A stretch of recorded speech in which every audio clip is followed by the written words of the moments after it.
kita akan lanjutkan lagi untuk menjawab pertanyaan berikut. Ustadz Zaitun Rasmin, apakah orang yang masih memiliki hutang boleh berkorban?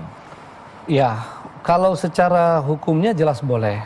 Ya, sebab utang itu kalau ada waktunya memang kelonggaran untuk dibayar, maka tidak mengapa. Ya, dia ada utang tapi ada kelonggaran membayarnya sampai kapan, lalu kemudian dia berkurban. Ya, sama juga dengan orang berutang, ada utang tapi dia mau haji. Ya, tapi kalau utang itu memang utang yang harus segera dibayar, dahulukan bayar utang. Dahulukan bayar utang karena bagaimanapun seorang ya tidak wajib untuk melakukan sesuatu, walaupun ini sunnah muakkadah ya. Ya, sunnah muakkadah. Sedangkan yang wajib aja bisa gugur kalau dia, misalnya zakat, gara-gara dia bayar utang, maka dia nggak wajib bayar zakat. Ya. Nah, apalagi yang sunnah muakkadah seperti ini, maka dia boleh untuk dia harus bayar utang dulu. Ya, bayar utang karena itu bisa menjadi terbawa dalam hidupnya kalau dia meninggal nanti, ya padahal utangnya sudah jatuh tempo ini, dia tidak bayar, itu adalah menjadi satu dosa karena itu adalah janji. Nah, maka kita anjurkan untuk mendahulukan membayar utang, tetapi kalau yang tempat kita berutang memberi waktu dan ya kan, kalau sebetulnya kalau sekarang ini yang tidak berutang saja boleh berkurban, tidak ada pengusaha yang tidak berkurban. Karena semua tergantung pada hutang. Salah satu fikih mu'asirah. Perputaran ekonomi karena ada salah satunya hutang di situ. Coba tanya pengusaha, mereka bilang nggak ada pengusaha kecuali punya utang.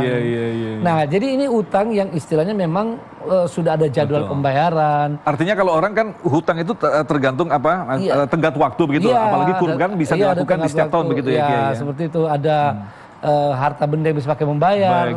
Bayar dulu hutangnya begitu Kiai. Inilah salah satu fikih yang paling penting begitu. Ya, salah satu fikih yang harus kita pahami. Ya, sebab kalau salah maka kasihan nih pengusaha tidak ada yang berkurban. Nanti ada alasan, aneh mau beli kurban utangnya ntar dulu ya. Ustadz Azhari, ini kalau kita tahu bahwa ibadah haji itu ada amalan-amalan yang bisa dilakukan ketika kita tidak mampu untuk melaksanakan, ada amalan-amalan yang setara dengan ibadah haji. Nah, lantas sekarang bagaimanakah dengan ibadah kurban? Apakah ada amalan-amalan yang setara dengan ibadah kurban itu sendiri ketika kita belum mampu untuk melaksanakannya? Ya, Bismillahirrahmanirrahim.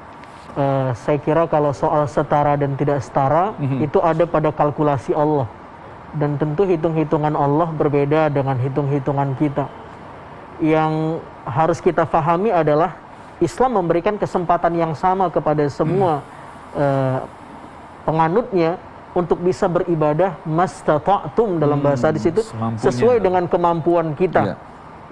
Boleh jadi kalau kita tidak punya uang yang cukup, lalu tidak bisa berkurban, tapi ada ibadah sosial yang bisa kita lakukan, walau hanya sekedar ikut menjadi petugas ya panitia pemotongan hewan kurban, ya pendistribusian hewan kurban. Saya kira itu bisa kita lakukan. Yang fatal adalah misalnya kita punya deposito untuk berkurban, tapi kita malah lebih beli sepeda lipat gitu daripada berkurban. Padahal di sini ada fikul aulawi, skala prioritasnya. Wah, di depan mata kita ini ada momentum buat berkurban. Iya, kalau sepeda lipat kan boleh nanti nabung lagi. Harganya puluhan juta nih. Iya, harganya puluhan juta. Ini saya bukan nyalahin sepeda lipatnya, saya juga punya sepeda soalnya.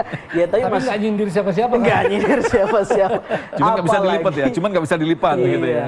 Mudah-mudahan rizki kita bisa kurban, bisa beli sepeda lipat. Nah, itu yang lebih cakep. Jadi kalau kita nggak mampu, memang walau sudah berusaha, kita bisa berbuat yang lain lah, jadi panitia kurban, pendistribusi kurban, atau kalau sekarang kurban virtual online kita bisa jadi operatornya, dan lain-lain sebagainya. Saya kira banyak amal-amal soleh yang kita bisa bergabung di sana. Saya kira itu, Mas Agung. Lantas maka berhati-hatilah ketika kita diberikan kelebihan oleh Allah tentang harta. Bisa jadi disitulah Allah menguji kita, apakah kita akan mewujudkan harta kita sebagai berhala pada saat Nabi Ibrahim menghancurkan berhala-berhala. Disinilah pentingnya kita mendapatkan yang terbaik dari Allah, dan kita akan mengembalikan yang terbaik bagi Allah. Akhirnya saya Agung Izul Haq dan kerabat kerja Damai Nusaku serta pendukung acara ini Sarung Wadimor tentu saru kita mengucapkan terima kasih atas perhatian Anda. Sampai jumpa minggu depan. Assalamualaikum warahmatullahi wabarakatuh. Assalamualaikum warahmatullahi wabarakatuh. Allahumma qsim lana min khasyatika ma tahulu bihi bainana wa baina ma'siyatik, wa min ta'atika ma tuballighuna bihi jannatak, wa min al-yaqini ma tuhawwinu bihi alaina masa'ibad dunya. Allahumma matti'na bi asma'ina wa absarina wa quwwatina abadan ma ahyaitana waj'alhu al-waritha minna waj'al tha'rana 'ala man zalamana wansurna 'ala man 'adana wa la taj'al musibatana fi dinina wa la taj'al ad-dunya akbara hammina wa la mablagha 'ilmina wa la tusallit 'alaina bidhunubina man la yakhafuka fina wa la yarhamuna birahmatika ya arhamar rahimin. Allahumma rabbana la tuzigh qulubana ba'da idh hadaitana wa hab lana min ladunka rahmah innaka antal wahhab. Allahumma a'inna ala dhikrika wa syukrika wa husni ibadatik. Allahumma a'inna ala dhikrika wa syukrika wa husni ibadatik. Allahumma a'inna ala dhikrika wa syukrika wa husni ibadatika. Allahumma ya Rahman uzuqna hubbak wa hubba man yuhibbuk wa kulla amalin yuqarribuna ila hubbik ya arhamar rahimin. Allahumma adfa'anna al-bala wal waba wal fitan ma dhahara minha wa ma batan. Allahumma adfa'anna waba'a corona wa jami'al awbi'ah wal amradil khatira ya arhamar rahimin. Allahumma rabbana atina fid dunya hasanah wa fil akhirati hasanah wa qina adzaban nar walhamdulillahi rabbil alamin.